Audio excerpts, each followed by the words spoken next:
Just in case y'all don't know who the queen really is, she is the god of Venus, also known as Lilith, Inanna, Isis, and Mary Magdalene, the mother of Jesus. She's running the show our whole lifetime. This is why everyone subconsciously know about her, because she helped create these vessels by producing an egg, the Virgin Mary. She's also known as Ishtar. This is where the word Easter comes from. Countless different stories, same spirit.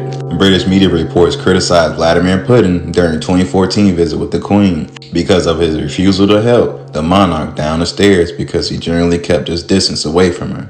2 years later, Putin revealed the reason he had distance between the Queen. He was alarmed that the Queen showed her true bloodline by shape-shifting a number of times while greeting him. He said her face turned scary with the evil-looking slit eyes and a long dragon-like snout. Her skin also turned gray, dishwater color. And note, he says Obama held the Queen as her hands turned green and scaly when she smiled. Then she revealed sharp, spiky teeth that glistened evilly. But I must add before I go any further that this is all just my theory. So y'all believe what y'all want to believe. Yo, check it. I already know I can't be direct, so y'all got to read between the lines. But y'all have to go back and pause that so I can understand what I'm about to say. So the top left is that dude and the woman name is Eva Braun, which is in the same bloodline as Wanda von Braun, the German scientist that was the face of NASA. So they had a child, which is the girl to the top right-hand corner. The mother got married and changed all their names. And in the bottom left-hand corner is the girl growing up. When she got married, she changed all the names again. But before that, she had a son, which is in the picture. And on the bottom right is that kid and the mother growing up. Y'all gonna have to pause that too, because I already know what's gonna happen. But anyways, look up these countries right here, and you will find out who they are. And remember, they've written history. So don't be like, he ain't had no more kids. Because clearly, he did. So I'm sure y'all get the picture by now that everybody is in the same bloodline. That's all in his plan. So Diana went and consoled to a woman named Christine because of her understanding of esoterics, because she didn't believe these people was human. She said, according to Christine, used to talk about the mother and said she's a serious piece of wizardry.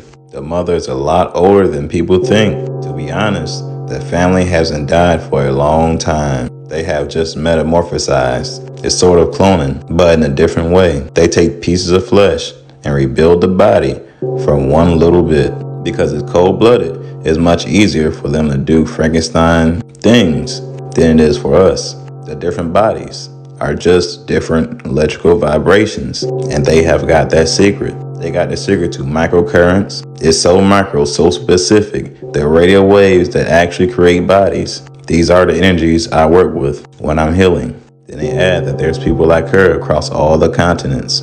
She also explains that fear is their food. They say people like her can actually take fear and manifest it to tangible things. The key is vibrational current. And that vibrational current, they can manifest anything from anything. It's like a holographic image. We are all minerals and water vibrating. This is all illusion we are living in. That's the secret.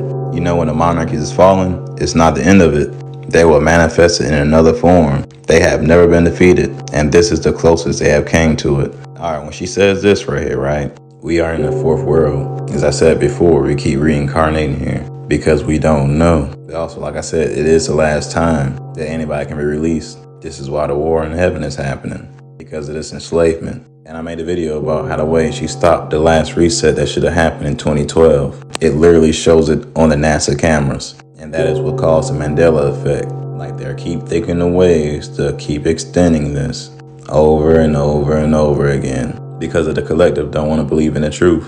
Now check this out. The ritual is for all females of 13 bloodlines who were going to be in high public positions and marry the RTs to reproduce a new generation of rulers. And on the bottom, y'all say, the Queen told Diana that all ears will be listening to everything she said and all eyes will be on her forever.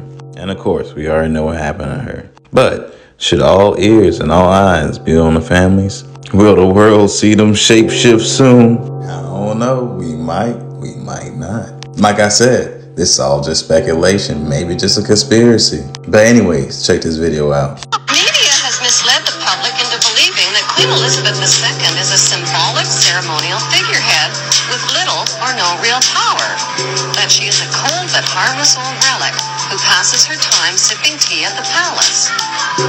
Nothing could be further from the truth. As British monarch, Queen Elizabeth II is the wealthiest, most powerful person on earth. She embodies the crown and supreme world power.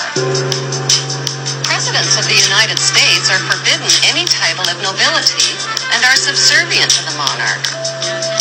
The U.S. President is Commander-in-Chief of the Armed Forces based at Camp David, which is known to insiders as Camp King David. Prime Ministers in Commonwealth nations like Canada and Australia are also subservient representatives of the British King or Queen. They are her spokesmen. The Governor-Generals of the Queen's Commonwealth nations represent and exercise the Queen's power on her behalf. What the general public doesn't realize is that their leaders are only representatives of the monarch and do not possess the power. They exercise the power. They do not reign, they rule. They rule. The monarch, on the other hand, reigns but does not rule, possesses the power but does not exercise it. By delegating her powers instead of exercising her powers, the Queen is left safely outside and above the conflicts and divisions of the political process. She is protected from becoming a target of political hostilities. Meanwhile, the general public is kept in the dark about the true powers that the Queen actually possesses, powers that she delegates but has not yet chosen to exercise. So what exactly are these powers that the Queen possesses but has not chosen to exercise? Her powers include the power to choose the Prime Minister and to dismiss the Prime Minister through her Governor-General, the power to dismiss ministers and the government, the power to dissolve Parliament and call new elections, the power to refuse legislation passed by Parliament, the power to command the armed forces and raise a personal militia. She has the power to read confidential government documents and intelligence reports, the power to declare a state of emergency and issue proclamations. She has the power to call elections and enact laws in Her Majesty's name. Few people realize that not a single law is passed without the Queen's consent. She has the power to exercise crown prerogatives, which means the Queen can declare war through her Prime Minister without even the agreement of Parliament. She has the power to grant and bestow titles and honors like Sir, the power to pardon convicted criminals. So why has the Queen been allowed to legally possess all of these supreme powers? For the sake of tradition? What exactly is the meaning of the term the crown? The crown is defined as executive powers exercised in the name of the monarch. The actual crown itself, worn by the monarch, is a symbol of the Queen's executive powers. The Parliamentary Oaths Act of 1866 requires all leaders of 54 Commonwealth nations to swear an oath of loyalty to the Queen, not to the people who elected them. I swear by Almighty God that I will be faithful and bear true allegiance to Her Majesty Queen Elizabeth, her heirs and successors according to law, so help me God. Those who do not swear allegiance to the Queen are deemed unfit for office, including the Prime Minister, police, military, judges, legislators, lawyers, and public servants. New citizens to the Queen's Commonwealth nations must swear allegiance to Her Majesty the Queen. Public land in the Queen's colonies like Canada is called Crown Land and includes Aboriginal land. Government corporations are called Crown corporations. The Central Bank of Canada and the Canadian Mint are Crown corporations.